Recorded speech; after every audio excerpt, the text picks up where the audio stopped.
Vladimir Putin go? That is the main question as Russia's invasion of Ukraine increases in brutality but decreases in progress. Russia clearly badly underestimated the Ukrainian military and the swift and coordinated response from the West, and overestimated its own ability to sweep to some kind of quick victory. But now what? If Putin is backed into a corner, is he more dangerous? And should NATO now risk establishing some kind of no-fly zone to stop the slaughter of civilians, or would that lead to a world war? Look, NATO is set to host an extraordinary summit this coming Thursday, and these are the key questions on the table. But one man with a unique and direct insight into fighting Russia and supporting Ukraine and its President Volodymyr Zelensky is retired United States Army Lieutenant Colonel Alexander Vindman. He got international attention back in 2019 when he testified before the U.S. Congress. Well, the Iraq War vet, he won a Purple Heart, was the director for the European Affairs for the United States National Security Council.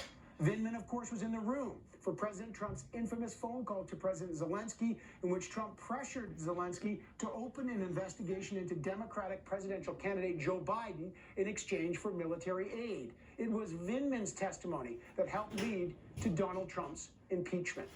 I was concerned by the call. What I heard was inappropriate. It is improper for the President of the United States to demand a foreign government investigate a U.S. citizen and a political opponent. But how far should the West go to help Ukraine, and how far is Putin willing to go? Let's find out. Joining me now is retired Lieutenant Colonel Alexander Vindman. Sir, thanks for your service, and I appreciate you joining us. Back in December, you predicted in a New York Times article that Russia's invasion of Ukraine was going to happen. The question on everybody's mind, especially with this NATO meeting coming up on Thursday, is how far is Vladimir Putin willing to go? What is your assessment of him? Well, certainly he wants to rally his people around the boogeyman of NATO and NATO aggression. But that's an important rhetorical tool for him to maintain power, maintain control of the elites, focus them in on the external enemy. But he is not interested in pushing and poking towards a provocation or a war with NATO. He's already bogged down in Ukraine.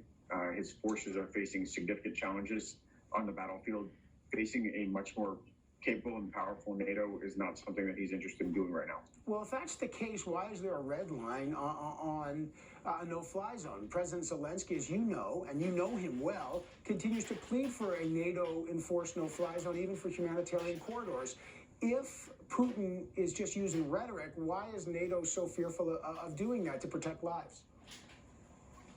Because from my experience in government, one of the things I learned is that when the Russians start to saber rattle, when they start to signal a risk of escalation, we always go to our worst case scenario of a nuclear war. So we go all the way up the escalatory ladder to a nuclear war instead of recognizing that Russia also has no interest in nuclear war. They just have an interest in messaging a nuclear war. The reason that they don't want to do that is because they fully understand and comprehend the doctrine of mutually assured destruction. We should think about risks as probability and consequence. The consequence can be catastrophic, but the probability of an outcome is extremely, extremely low.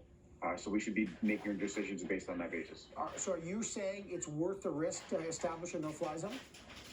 I'm saying it's worth the risk to help the Ukrainians establish a no-fly zone.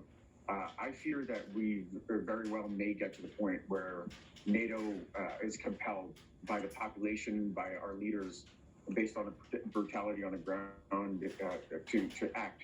That could be weeks or months down the road as Russia's atrocities against the population continue to unfold. My prescription is actually more thoughtful and mindful. Why do we just simply avoid that question, that difficult challenge, and arm the Ukrainians to establish their own no-fly zone? That means the aircraft that they're asking for, the combat aerial vehicles that they're asking for, the air defense vehicles they're asking for, they could do it on their own. They just need to be equipped.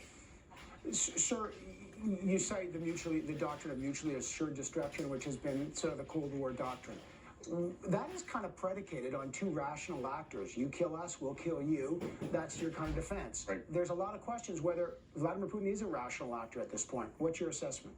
So I think he's a rational actor. He's been bred to operate in a particular way from 22 years of power, and the ability to achieve his aims through increased pressure, through doubling down, through more belligerent actions. And now he's basically hit a wall, and he's not quite sure how to respond to this. He's not quite sure what to do with the fact that there's starting to be a simmering unrest in his own population. The fact that his military has not been able to achieve its aims. That's something that he's trying to consider, think through in detail. You can see that unfolding in the fact that military leadership is starting to get switched out. He fired a couple of his senior generals. He's imprisoned elements of the FSB, the security services there. So I think this is just going to be a learning process for him, something that has not been the case for 20 years, that he's been able to get away with his actions without consequence.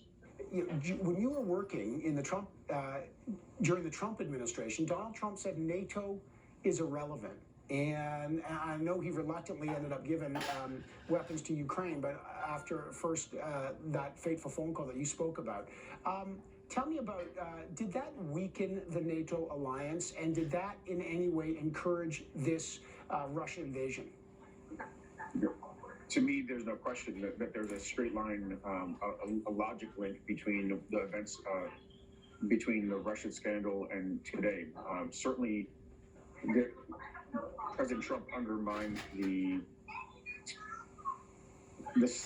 rhetoric around our ironclad support to Ukraine, and then of course the perceptions around divisions between the U.S. and NATO, and internal to the U.S. These were all critical in terms of the kinds of calculations that Vladimir Putin was making in determining whether to launch this war.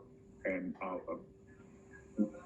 President Trump bears a huge amount of responsibility for that. He has blood on his hands. He in fact encouraged Putin all the way to the last hours before this war by touting him and cheerleading for him. So, last question is, sir, what's the way out?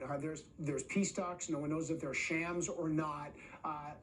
Is Putin backed in a corner? Does he lash out or does he back down? What is the golden bridge of retreat for him if he needs one, or does he continue? In your view, what's the way out here? So the way out is really decisive military defeat for Putin in the short term. I think if we don't help Ukraine, there's going to be a kind of incrementalism and a favor towards this standard practice for Vladimir Putin of incrementally ratcheting up pressure. We could see chemical weapons strikes unfold and things of that nature. So I think, to me, the way out is we give Ukraine what it needs to obstruct Russian military from achieving their objectives. They grind down the Russian military quickly, including air power and cruise missile strikes. And on that basis, Putin is compelled to negotiate because he just doesn't have the means to achieve his aims through force. Well, we'll find out what happens. Lieutenant Colonel Alexander Vindman, I really appreciate you joining us. Thank you, sir. Thank you. All right, when we